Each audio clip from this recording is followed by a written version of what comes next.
I participated in Dynamat's Adventures Weekend, or how I'll be calling it throughout this video, DA Weekend, and I wanted to do a recap of it because I had one hell of a weekend. This is a shiny hunting event hosted by Blue Bacter, similar to events such as Safari Week or Fossil Week if you're familiar with those. This time it ran from the 17th of January until the 19th. This event started last year, but unfortunately I didn't really have the time to participate. I did a couple Dynamat's adventures and got one shiny, which to be fair, was a really cool find. But I wanted to go all out and properly participate this time around. Thankfully, this happened during my winter break from college classes, right towards the end of it, so I had time to hunt all day if I wanted to, and that's exactly what I did. This weekend served as a reminder of both why I love and hate Dynamat's adventures. I had a rather eventful DA weekend, so let me tell you all about the ups and downs I went through during the weekend.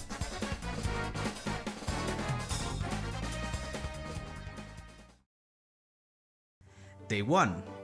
So for this event, I had a few targets in mind that I was thinking about going for.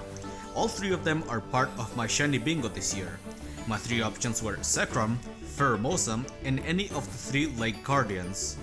I initially started out with Zekrom, as it's one that I've been wanting for quite a while now, and so that's what I started with. However, after a little while, I realized that Zekrom is actually kind of a pain to do solo. I consider that most DA bosses are fairly easy to do once you get the hang of them, but Zekrom I was just having no luck with. I was losing way more battles than I was winning, and while I normally wouldn't find this too discouraging, I really wanted to get my target during the event, so I opted to change my target. Zekrom just has such a ridiculous high attack stat, combined with its signature move having such a high base power, it meant that it was difficult to stay alive even if you resisted electric type attacks. So, then I shifted to Pheromosa, which is quite a lot easier. It's still a bit of a challenge as it's fast and it hits hard, but it also has the defenses of a paper airplane, and it's 4 times weak to flying, so as long as you find something that can hit it with a flying type move, it's almost a guaranteed win. Unless, the NPCs screw you over badly, which happened a lot this weekend, I must say. I was having some particularly bad luck with them this time around. I lost track of the amount of times that I felt they were screwing me over or like working against me. Back to Pheromosa though. This is a shiny that I absolutely adore and have also wanted for quite a long time now. It's such a stylish shiny, the black does wonders for Pheromosa's design, and I love the gold changing to silver. However, as I continued to hunt, I started to doubt if I really wanted to go for Pheromosa this weekend. It's not that I didn't want the shiny, but I started to wonder if I'd rather just do a soft reset hunt for it later in Ultra Sun, as I've been wanting to hunt in the game more frequently. I wouldn't mind having it in both games, but I think I would just rather hunt it in Gen 7 first and then later in this game. So with Zekrom not working out and Pheromosa making it a little doubtful, I was feeling kinda lost on day 1. So I got the idea to do just random legendaries and see what pops up. The idea of doing random legendaries until one shines is incredibly exciting to me because you have no idea what you could end up with. Moreover, if I wound up finding one of the Lake Guardians, then I could focus on that for the weekend. So that's what I did. As I would find out, this was actually rather difficult. I was definitely losing more than I was winning, but I was having fun, so I didn't care. I ran into a bunch of legendaries that I wanted for later, such as Tapu Fini or Kyurem, but I opted to not save their path for the time being. During this process, something did actually shine. The first shiny of the weekend was a Magneton. I quite enjoy how shiny Magneton specifically looks like, so I gladly took this home with me. Eventually, I found the path of Azelf towards the end of the day, and so that's what I settled on hunting for the rest of the weekend. Day 1 was a bit chaotic with the amount of losses I had and with how lost I was feeling on what to hunt, but I did find one shiny I was happy with, so I can't complain really, and once I found Azelf, I knew what my plan of action was. Little did I know, Azelf would be a rather emblematic Pokémon for the weekend up ahead.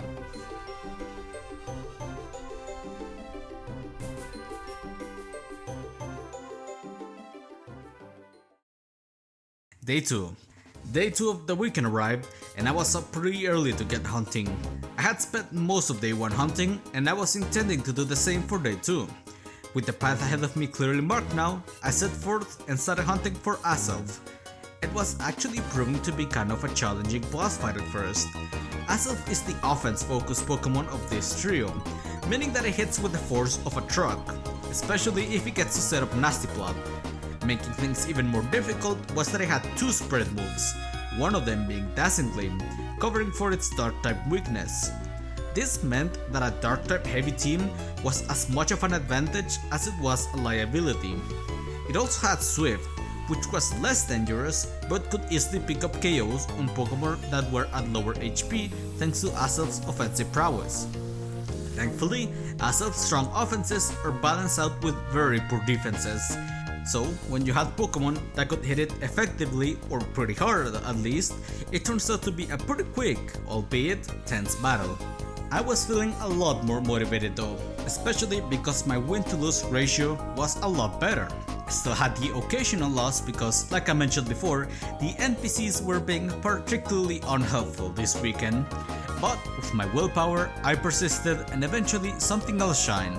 I managed to get a shiny Dusclops, which was a little less exciting since I had already obtained a shiny Dusclops from Dynamax Adventures previously, but I could evolve this one to a Dusknoir since I didn't have a shiny one already, so it was still kind of exciting. The rest of the day went by with a combination of Dynamax Adventures and a long binge session of Metabots. Great show by the way, you should watch it. I hunted late into the night, and as I was doing my final runs for the day, one more decided to shine. A shiny Marshtomp appeared. Now this one I was quite hyped about. I love pink shinies and I have been hoping to get a Marshtomp from this place for quite a while now.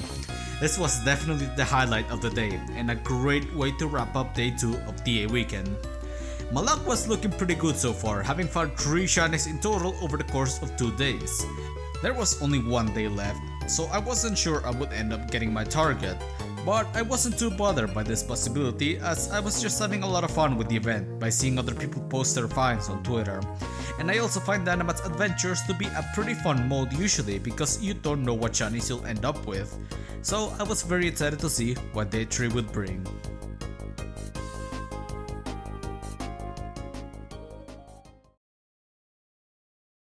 Day 3. Day 3 had begun, and once again, I was awake early and ready for more Dynamax Adventures. This was for sure the most eventful day of the event overall, for better or for worse. It was back to Azelf runs for me. I did consider doing random legendaries once more just for the fun of it, but by this point, I was pretty determined to get Azelf, so I chose to focus solely on it. And yet, I unexpectedly took some detours during this day. The first one came about when a good friend of mine asked if I wanted to try out doing some Lugia runs with them, to which I happily agreed.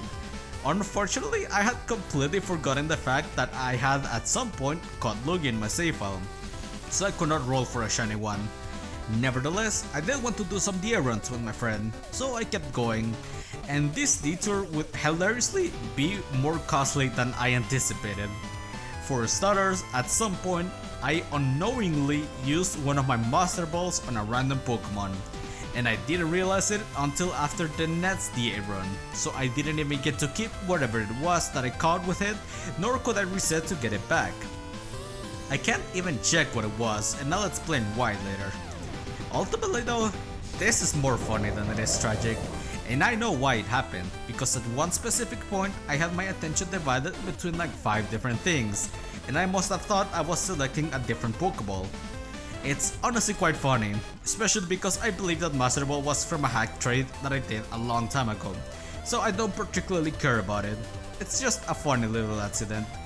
I wasn't walking away empty-handed from this detour, even without being able to hunt Lugia. During this little detour, I wound up finding a shiny Palossand, which rocks. This is such an amazing shiny and I was ecstatic to find it. The 4th shiny of the weekend had been acquired. As I said already, I wasn't really heartbroken about the Master Ball, but what was a little more heart-shattering though was the fact that once again, because I wasn't paying attention to the game, I accidentally button mashed and deleted my second path, overwriting it with Lugia, which again, I can't catch in the save file anymore. Of all the paths to delete, this was definitely the worst one to delete. I could get the Pheromosa and Azelf path for myself again if I really wanted to, but Zekrom? I was going to need the help of a shield player for that one. which was going to be rough. However, I'm of the belief that some things just happen for a good reason, even if we don't realize it at first, and that's exactly what happened here. My journey to recover my second path took me into my second detour of the day, to the Scarlet and Violet Discord server, in hopes that other people participating in the event would be doing Sacrum runs, and thus I could get the path from them. Fortunately, I was able to find someone doing just that, and so I stuck around for a little while doing some Sacrum runs with them. It was during this time that I found my two next shinies of DA weekend. The first one was an Abomasnow. Not a Pokemon that I'm particularly fond of, but I do like the shiny, so hey, I'm not gonna complain. A shiny is a shiny after all. Just a couple runs later, the next shiny popped up, a shiny Nidoqueen, which I was way more excited about. This shiny tends to get a lot of flack for not matching Nidoking shiny, which is honestly fair. I do wish it did, but I have a soft spot for green shinies and I like how it looks on its own, so I was happy to find this one. Eventually, I parted ways with the person I was hunting Zekrom with and got back to my quest for shiny Asaf. If it wasn't because I had to take this second detour, I might not have attained 2 more shinies, so in the end, it was a net positive. This was the last day of DA weekend and the last day of before college classes started again for me, so I was ready to go all out and get this Asaf and end DA weekend with a bang. I kept at it with the runs and something rather funny happened during one. I encountered a Kadabra and I realized I didn't know what shiny Kadabra looked like. In the moment, I just assumed it just has a pink chest, much like Abra and Alakazam do. I got to the end of the run, and as I was looking over the Pokemon, I thought that the Kadabra looked kinda odd. Was it just the lighting? Nope, it was a shiny Kadabra. I guess the game was very eager to answer my doubts about what it looked like. This is definitely one of the highlight shinies for me because I didn't know what it looked like, so I got to have that moment of confusion and I found that it made for a very funny moment. Afterwards, I did a couple more runs, but I was starting to feel tired. In the end, Asaf didn't turn up, but I still wanted to end DA weekend with a bang. One of the things you can buy with Dynite ore is Armorite ore. This can essentially be exchanged for a lot of watts on the Isle of Armor, so I bought a bunch to get enough watts to unlock the Honey fight, which I had been working towards for a while. I decided I would use 6 of the 7 shinies that I caught during DA weekend to show them off in the battle and end things in a fancy way, with all of them having a reference nickname to something I was watching during DA weekend. I wouldn't change their moves or their level. I gave them whatever hell items I had laying around for a better chance and evolved Dusclops into Dusknoir to see how it looks, and that was all I would do for them. So I went ahead and started doing the battle. I had never actually seen anyone do it, so this was my first time seeing it, and this was how the battle went. Yeah, so remember when I said DA weekend had some ups and downs for me, and that day 3 was the most eventful one for better or for worse? This is what I meant. Unfortunately, in my haste, as I was wrapping up my runs for day 3 after the honey battle, I forgot to save the recording in OBS properly, and so the video file got corrupted. Not just the honey battle, but the entire day of Dynamat's adventures. About 8 hours or so of footage of the most eventful day were just gone due to a careless mistake on my part. This was incredibly disheartening and definitely the biggest heartbreak of the weekend. I thought about just scrapping this video I had been thinking of making the whole weekend, but that would have felt so disappointing because I was so excited to make it. But I wasn't sure I wanted to make it without the footage of the most fun day. So I went to bed with the fate of this video uncertain.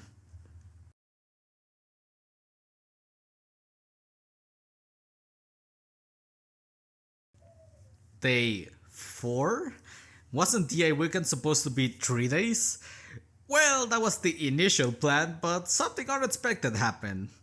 Prior to me losing the footage, I went to post my catches on Twitter, and 15 minutes before that, Blue Bacter had announced that DA weekend had been extended for 1 more day, as it was a holiday for a lot of people. And though I went to bed with uncertainty, I woke up with more conviction than ever. Screw giving up, I said. This video is getting made one way or another, with or without that footage. To give up would be a disservice to the very Pokemon that I've been trying to hunt all this time, the Willpower Pokemon. I was not going to have the full day to hunt on day 4, as that's when classes started for me, so I only had the morning to hunt essentially. But who cares? There is a non-zero chance that I get Azelf during that small period of time, and as long as the chances are not zero, that's enough for a shiny hunter to want to take their chances. And so with renewed motivation and another opportunity to get Azelf, I continued forward.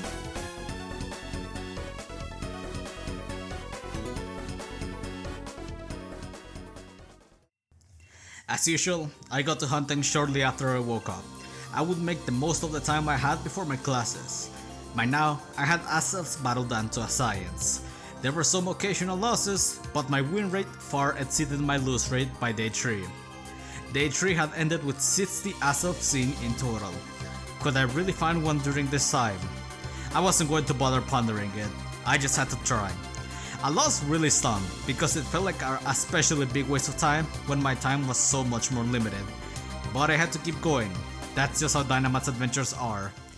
Thankfully, I only had to experience one loss, because after all of that, it felt as if the game was rewarding me for the willpower I had shown to continue on with this project and the Azelf hunt, because this happened after just 3 Dynamite's adventures.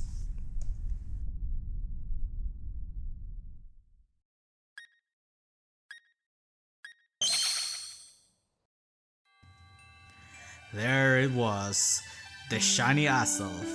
It actually happened. I was able to get it during the event thanks to the extra day after all.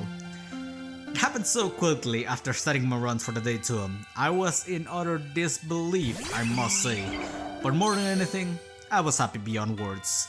I typically don't record my reactions because they're very quiet, but I can assure you, I was giggling from the excitement. I knew what shiny Azelf looked like, but it somehow felt as if it looked even better than I expected when I saw it in my own game. It's just plainly adorable, to be honest with you. I adore it and I couldn't be happier with it. I don't know why, but when you take it out in the overworld, it looks so small. It's honestly quite hilarious, but I love it. It's just a great shiny, especially if you send it out during the day, where the gold color really pops. It was the culmination of 3 straight days of Dynamite's adventures. Of course, it goes without saying, considering you're watching it now, but after this, I was even more motivated to make this video. I said earlier that some things just happen for a good reason, even if it doesn't seem like it at first. I almost feel like the misfortune from the previous day led to this. Sure, me losing the footage and getting the Azelf are not directly related in any way, but I can't help but feel like it just somehow led to it. I may not have the original battle with Honey, but now I can do it with my shiny Azelf. So I went ahead and gave it an item and got to doing the battle once more. Now before starting, let's do a brief team overview. I could only take 6 out of the 8 shinies that I found, so I had to leave some of them behind. I opted to take Metabeat, the Magneton, Robo, the Dusknoir, Spamtom, the Palossand, Nimi, the Nidoqueen, Shin Asuka, the Kadabra, and Valerie, the Azelf. Like I alluded to earlier, all the nicknames, save for Azelfs, reference something I watched during the weekend. I already mentioned Metabots, but if you couldn't tell, I was also getting into Sakamoto days.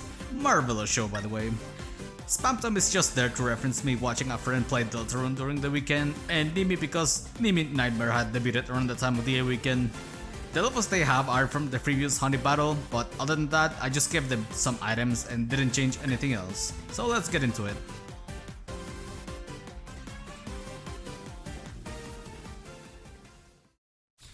The battle starts and I lead with Shin, since he's my best bet to take down the Blissey with Psyshock, as my team is almost entirely compromised of special attackers. Blissey gets light screen up, which is gonna be a slight issue for a bit, but goes down afterwards. Galoid comes out and I already know there's no way Kadabra is leaving a hit it doesn't resist, so I opt to go for Endure to stall light screen. And then I decide to get some chip damage with Dazzling Gleam. Every little bit counts. It doesn't deal much and Shin goes down.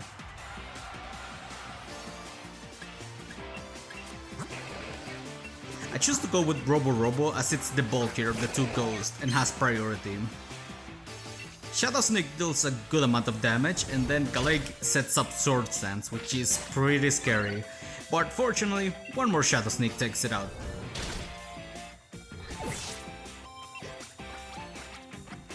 Darmanitan is sent out nets, which is one of the scariest things on this team. It's fast and it hits hard thanks to its ability. I choose to stay in, hoping Robo lives a hit while I get some chip damage with Shadow Sneak. It gets to live one hit and then goes down, but thankfully we got to have 2 Shadow Sneaks off. I need something fast to take this thing out, so I go for Valerie and pray that Psychic can knock it out.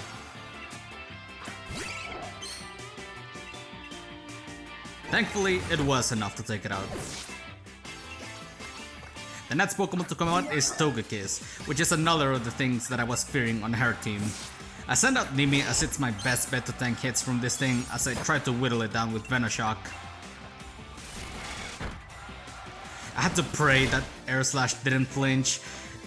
I slowly whittle it down with Venoshock, which doesn't do much, but we get it about halfway there. Spamton comes out next and unfortunately deals very little damage, but it does set up the knockout for the next Pokemon.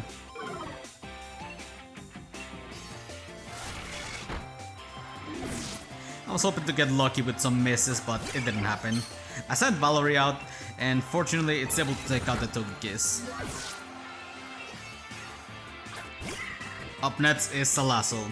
I debate on setting up Nasty Plot on this thing, but I decide to not take the risk in case it doesn't go for Protect, so I just choose to take it out. It's swiftly dispatched, and now for the final hurdle. Blastoise. I still had Metabee in the bag, but I just had to see what Valerie looks like Dynamax. And it looks absolutely gorgeous.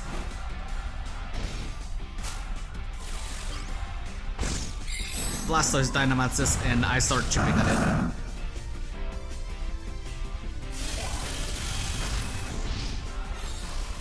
Pretty good damage. For some reason it goes for Mad Steel Spike instead of the water move, but I'm not complaining.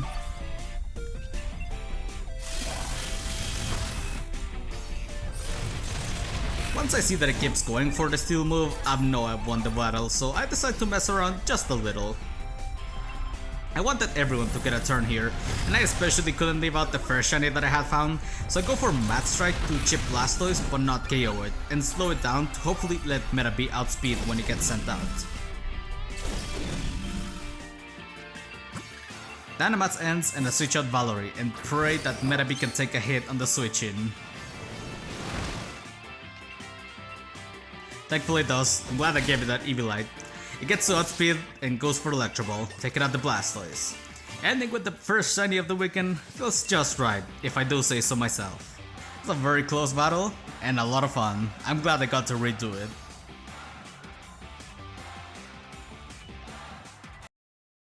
And so, that was how my DA weekend went. At first I didn't even plan to make a video about it, but once I got the idea, I was set on it and I couldn't let go of the idea. Which is why the loss of the footage of Day 3 was so heartbreaking to me when it happened. Despite these difficulties, such as losing the Master Ball, the footage, and the second path, I'm glad I persisted, not just with the video but with the Assault Hunt too. This was my first time participating in a community shiny hunting event, which is why I wanted to make a video about it, to commemorate this for me. I had a ton of fun, not just hunting but also watching everyone else share their catches. I mentioned this before, but this weekend served as a reminder of both why I love and hate Dynamax Adventures as a mode. But not only that, it was a nice reminder of one of the reasons shiny hunting is so fun, the community. So I would like to thank Blue Bacter for hosting. This was the most fun I've had with this mode in a long time. Looking at the poster for this DA weekend, my target was staring at me the whole time it seems, and I didn't realize it. I find Azelf to be a pretty special Pokemon to have obtained this weekend. As I already said, it's the Willpower Pokemon. Its stats entries talk about how it gave people the determination to face life's difficulties. The reason why I said it was pretty emblematic of the weekend to come at the start of the video was because of the difficulties I had to face. And also because it was the weekend before the start of my new college semester. I'm sure I'll be facing plenty of difficulties in the future, but as long as I maintain my willpower, I'll manage, I'm sure. If you made it to the end of the video, thank you for sticking around. It was a little scuffed with how I had to make do with the footage I had left, but I'm happy with how it turned out. And I hope you got some enjoyment out of me being a little dramatic over different colored critters. This was all for now. I'll be seeing you whenever I decide to be silly about something else yet again. Later!